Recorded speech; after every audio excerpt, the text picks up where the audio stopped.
Today we're painting the skating mouse from my holiday card set.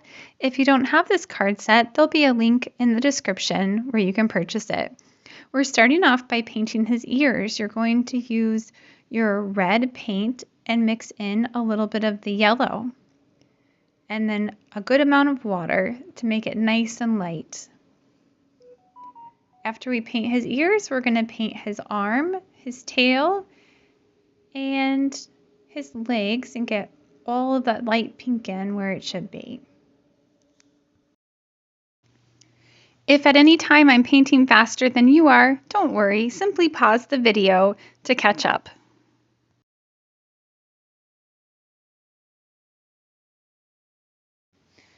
Once your tail is painted in, you can add a little bit more paint to the lower side of his tail to make it look more round. While the tail area is still wet, we're going to mix up some brown paint for the mouse's body.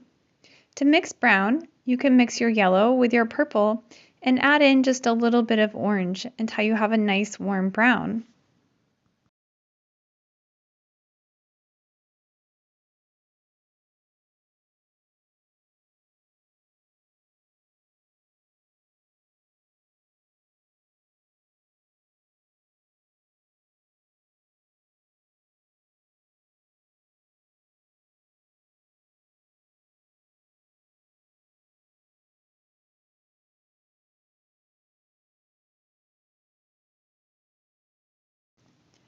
After we've painted in the body, we're going to use the same mixture that we used for the ear, the arm, and the tail, the light pink color, and paint in his leg so that the two colors blend together where they meet.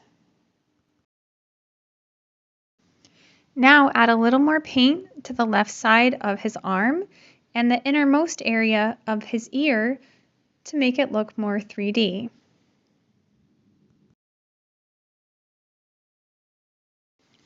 Now get more of the brown paint on your brush and add some more brown to the left side of the mouse. This is going to give him a round, full look. Also, be sure to darken the area underneath the shirt and behind his leg.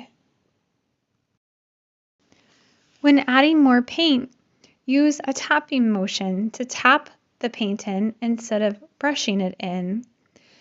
This will make the paint spread in a way that gives the illusion of fur. It adds a texture to your painting that you wouldn't be able to get with just brushing alone. Now we can start painting the mouse's face with the same brown mixture. We're going to start with one even coat across the face. Make sure your paint isn't too dark. You'll want to have a good amount of water mixed in with your paint.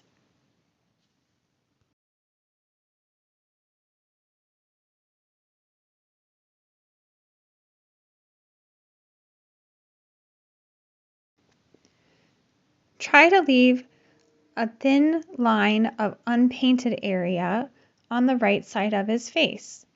This will look like light shining on his face later once we're done.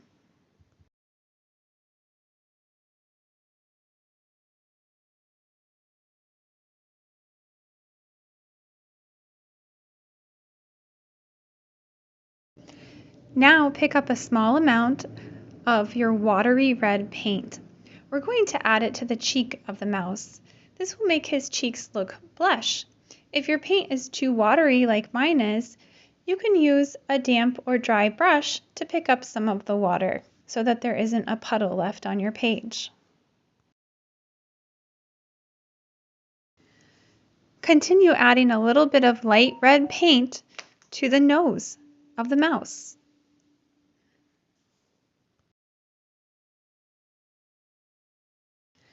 Now add a tiny bit of darker brown to the tip of his nose. If you want your mouse to have more pink cheeks, like I do, you can add a little more of the red paint to his cheeks now. Let's give our mouse a nice bright red shirt. Start by adding an even layer of red to the entire shirt. As you paint the mouse's shirt, Do not reload your brush with paint. This way, the left side of the shirt will be the darkest, and as your brush runs out of paint, the right side of the shirt will be slightly lighter. This will help us give the mouse a more 3D look.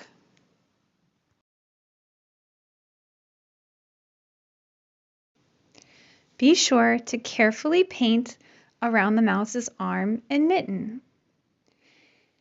If you happen to go over the line, don't worry.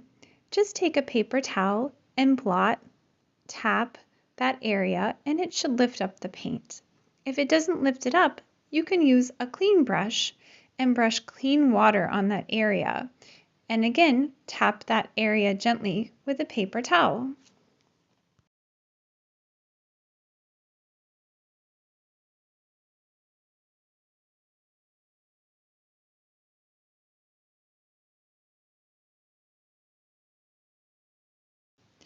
After you finish painting the mouse's shirt, rinse out your brush.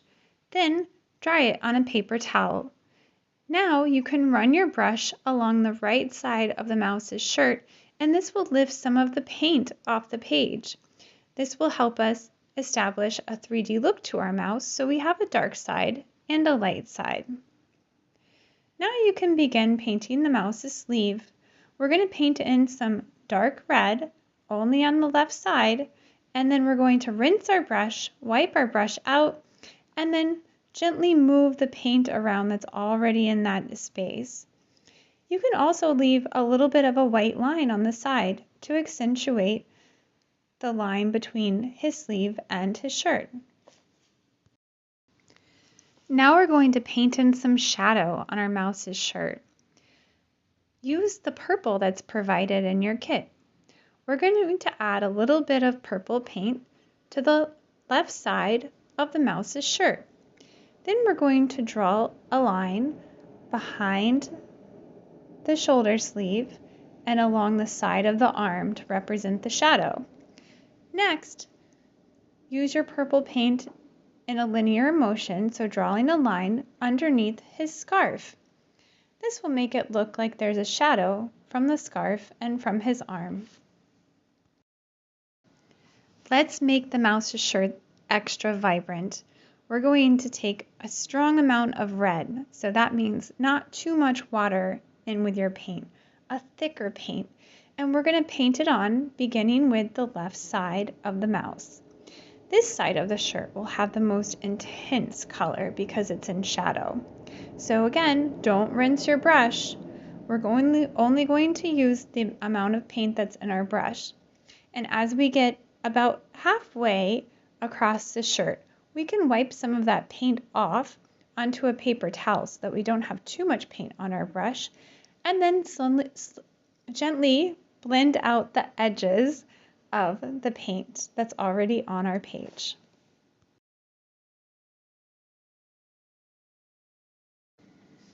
Let's also add a little more red to the mouse's sleeve, because as watercolor dries, it becomes lighter. We want to make sure that our mouse has a really bright red shirt. Now mix a little bit of your red paint into the purple. We're going to paint the skates purple. Try to leave a little line of white paper showing on the top of the skate. After you finish painting the skates, rinse your brush out and pick up some of your blue paint. We're going to tap with our brush to add a little bit of blue paint right near the heel of each skate. This helps represent the blue of the ice reflecting onto the skates.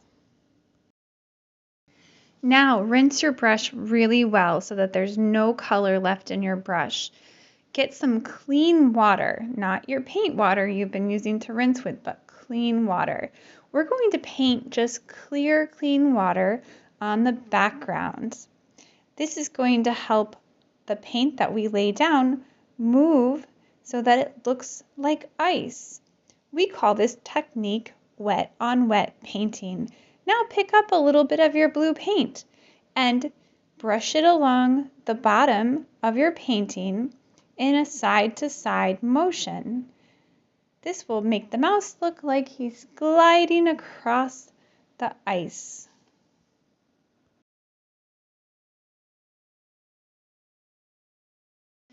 Now that we've painted in the ice, we can add a little bit of a shadow underneath the ice skates. Use your purple paint and again use a side-to-side motion to add a little bit of a purple shadow underneath the mouse's skates. If you want to darken your shadow, you can add a little more blue paint or purple paint in the same area that you painted the shadow. Now it's time to paint the scarf. We're going to use our yellow paint. Start on the left side, filling in with a concentrated brush filled with your yellow paint. As we move across the painting to the right side, we'll allow our paint to become a bit lighter. Continue by filling the entire scarf in with yellow, but keep in mind that we want to keep the right side of the scarf slightly lighter. As we paint, we can pick up more paint and touch the painting toward the left side to add a darker pigment color. You'll also want to add a darker pigment color where the scarf folds, right here where you see my brush touching right now. That's the underside of the scarf, and it will have a little bit of a darker tone because it's in shadow from the scarf above.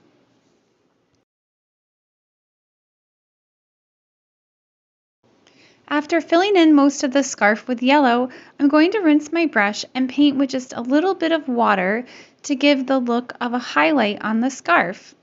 This will help make your scarf look more 3D and show the difference between the light areas of the scarf and the dark. The tiny area next to the mouse's chin should be dark because this area is in shadow and is behind the rest of the scarf and the mouse's face. I'm now adding a little bit more of darkness into the fold of the scarf on the underside. This time I'm using a little bit of my brown mixture added into my yellow to provide a nice, rich, warm, dark tone. You can use the same mixture of brown and yellow to darken the left side of the scarf where it's flying away from the mouse. We want to try to darken the underside of it a little bit more than the top side. Now I'm adding even more of the pure yellow to the front of the scarf to make it a very nice, rich, deep, bright color.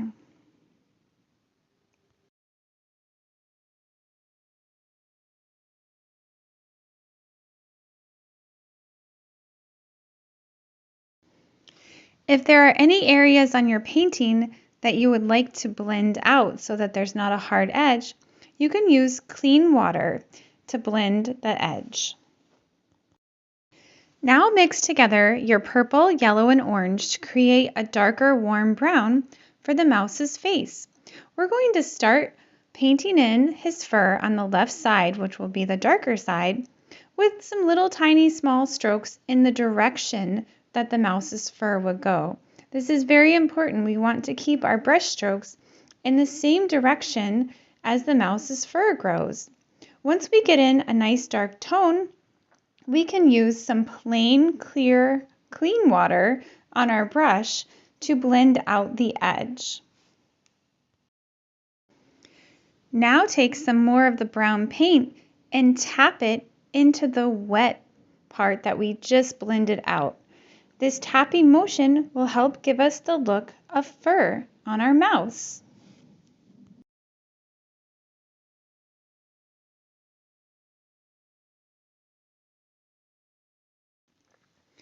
Once you've tapped in all your fur, paint a small line along the edge of the mouse's eye to show how round it is. Now we will repeat the same process on the mouse's body. Starting on the left side, which is our darkest side, we can begin to paint in a darker color of brown. Let's start by painting a line underneath the mouse's shirt. This helps show that there's a little bit of a shadow coming from the mouse's shirt. We can now work our way down, add a tiny bit to the tail, and continue. Feel free to use some clean water to blend out your edges. Be sure to add some darker paint behind the mouse's leg. This will help show the shadow of the leg. Then you can use clean water to blend a little bit of the darker paint up the underside of the mouse's tail. I'm using clean water here to blend the edges of my brush strokes.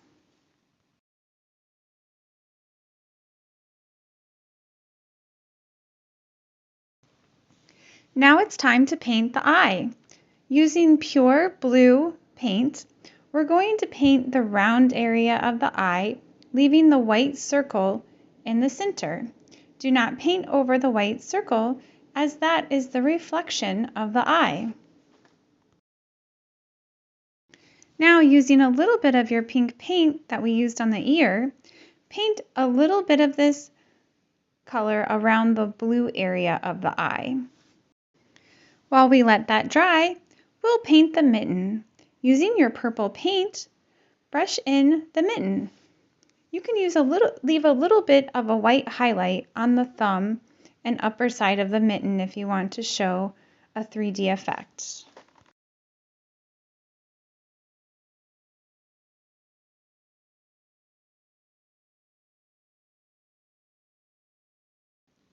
Now I will add some darker purple paint to the bottom side of the mitten to show the shadow. Now that the eye is dry, we can continue working on it. Using your black paint, we're going to start on the bottom of the eye where we painted the blue and paint in black. We're going to paint this at least halfway up the eye and then blend it out with some clean water on our brush, leaving a little bit of the blue showing. Be careful to not paint over the white reflection of the eye. Now we can darken up our mouse's nose with a little bit of brown. He sure is looking good. Let's put some finishing touches on our mouse. We can darken up the area behind his cheek by adding just a little bit more brown paint. Continue to use the tapping motion that we used before to emphasize the texture of fur. You painted such a sweet mouse, and I would love to see your paintings. Be sure to tag me on Instagram at Sarah Noda NYC.